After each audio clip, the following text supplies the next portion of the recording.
I think people get tattooed because, you know, there's not a lot of real stuff left in the world. And it's all like a 24-hour news cycle. Nothing lasts. With tattooing, it's blood, it's pain, it's permanence. And when you get that needle in your skin for the first time, you have to be there. You can't just call it in. You have to sit there and take the pain. And then sit there and heal it. And then you gotta live with the consequences of your action. Hey guys, welcome back to the show today. I'm just gonna do a little short episode today on something I get asked a little bit about in my work, and that is, what is that rectangle that you see up in the top left or top right corner of my back pieces with the Japanese writing in it? You might see one up here behind the light, that sort of thing. It's a little bit obscured so you can't really see it right. It's called the Senjafuda or Senjafuda, and then translated it means 1,000 shrine tags. So these were originally, when they first started, pilgrims that were going to Shinto or Buddha shrines. They might only do it once or twice or 3 times in their life. They would carve their names on little wooden slats, and they would go to these shrines and they'd hang them up or stick them to the wall. And it was just to show that they had been there, and it was like a rite of passage in Japan. And then that evolved into being little pieces of paper, same sort of dimensions, kind of like that big, right? And they would write their names on it in calligraphy, in Japanese, and they would take it to the shrines and they would stick it to the shrine or to the temple as a symbol of they had been there, to mark their reverence for visiting the holy site. And the higher up that they would put it, or that they could reach it, the better luck it would give them. So it was a little bit of a ritual, you know, like try to get it as high as you can, and it would last longer. People wouldn't be able to cover it with their other ones.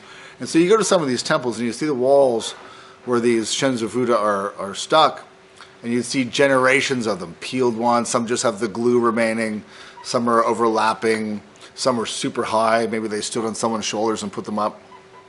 So it's a real tradition in Japan, these Senjafudas. And then eventually the shrines and the temples would pre-print common Japanese names on these tags, and you could go to the temple and you could buy one with your name on it, and then you would stick it up yourself instead of having to bring your own and bring your own glue and all that sort of thing. So it evolved over time. It also eventually evolved into a non-religious pathway where people would use them for business cards. They would get like a neat little design, a little picture in the same format, right? So 3:1, so like 1 inch by 3 inches, that kind of thing, right? Or a little bit bigger. And they would put a little picture on it and then the name of their business or their name as an artist or a craftsman or a shop owner or a merchant. And so it became a way of advertising. So you see a lot of the shops in Japan will have their, like this one up here, they'll have their storefront sign in the shape of a Senjafuda with their business on it and maybe their little picture, and they would give them to people and you could stick them up in different places. So it's like this tradition in Japan, right?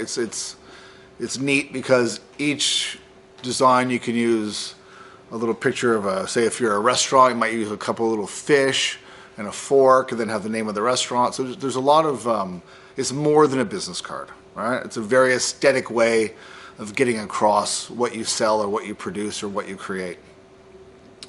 And it was also a lot of it, at the Edo period is when they started doing it in paper. And so it was the woodblock carves. They would woodblock carve them the same as they made the prints, right? So it was a neat little segue from woodblock printing into everyone having these things in society, having these little prints. And even now in Japan, you can get them screen printed as opposed to just like a regular printing press, right? So the screen printed ones are a little more expensive, but they're on a very cool paper and it's got a very neat look to it.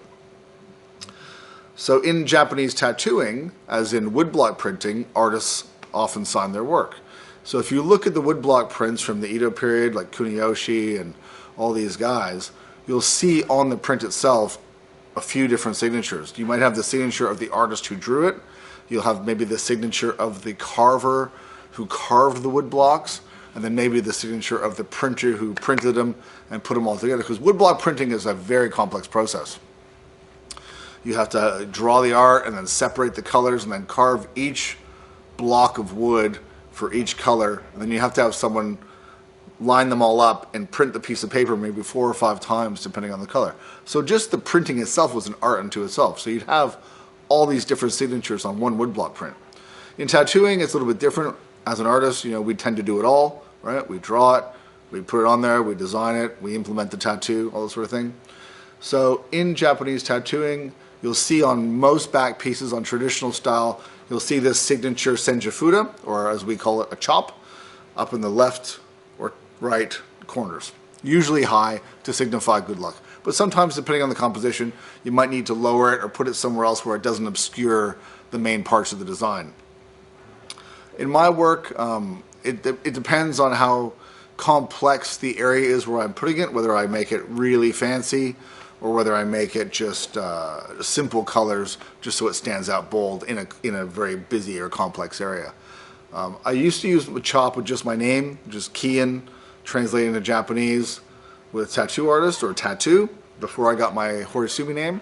So the back piece on Rule that you see here has my original Senjafuda in it, and then it's got a little thing coming down, like a little angled lettering that says Sydney. A lot of places that do the Senjafudas will have the city that they're based in as well.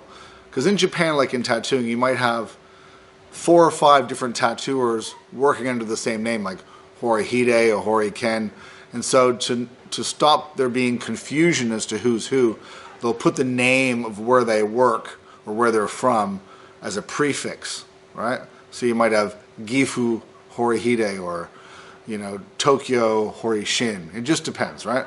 So in my work, I always try to put this little signature, but it depends if there's space to add the Sydney aspect to it. Once I got my Horiyoshi 3 name, I made a new chop that you'll see here. And sometimes, that just says Horisumi, right? Sometimes I'll have the little tattoo at the top or the Irizumi at the top. And generally on people I don't tattoo my family crest. You can see that here all along with the chop. The one up here on the wall there has my little family crest and then Horisumi underneath it. I'll show you a picture of it here so you can see what it looks like. And so yeah, so this is initially how it was done. I'll show you the wooden one I have here, if I can dig it out. There you go. So this would be the traditional style here, the wood one, carved out.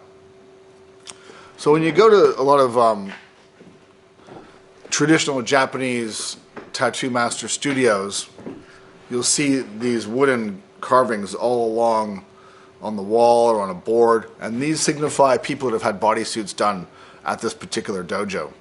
So once the bodysuit's done, then they'll get their name carved on a piece of wood like that, and they'll hang it in the studio. I do a little bit differently. That's why I have my wall of fame here with all my big back pieces and bodysuits on it. So I'll show you a photo of there. And so that's how I do it there. It's just different, right? I don't know a lot of wood carvers here. Maybe it's something to think about for me to try in the future. We'll see how it goes. So yeah, so that's what the Senjafuda is. That's why we do it. And yeah, I think it's a neat tradition. Generally speaking, you'd put the Senjafuda on the back piece. I wouldn't sign arms or legs or anything like that, or fronts. I think it's generally assumed that if you start with a back piece with an artist and you get the signature, in the traditional way, that same artist would do the arms and the legs and the front. So it's to be assumed that the one artist did the whole bodysuit. I'm sure there's cases where other artists have signed appendages, just so it's not confused. But for me, I just put a signature on the back, so I don't sign arms or sleeves or legs or anything like that. Okay, guys, so that's pretty much it for today. Just a little short one. Hope you enjoyed it. If you have any questions or comments, hit me up in the comments section, hit me up in the DMs, and I'll see you guys next week for another video. Thanks for watching.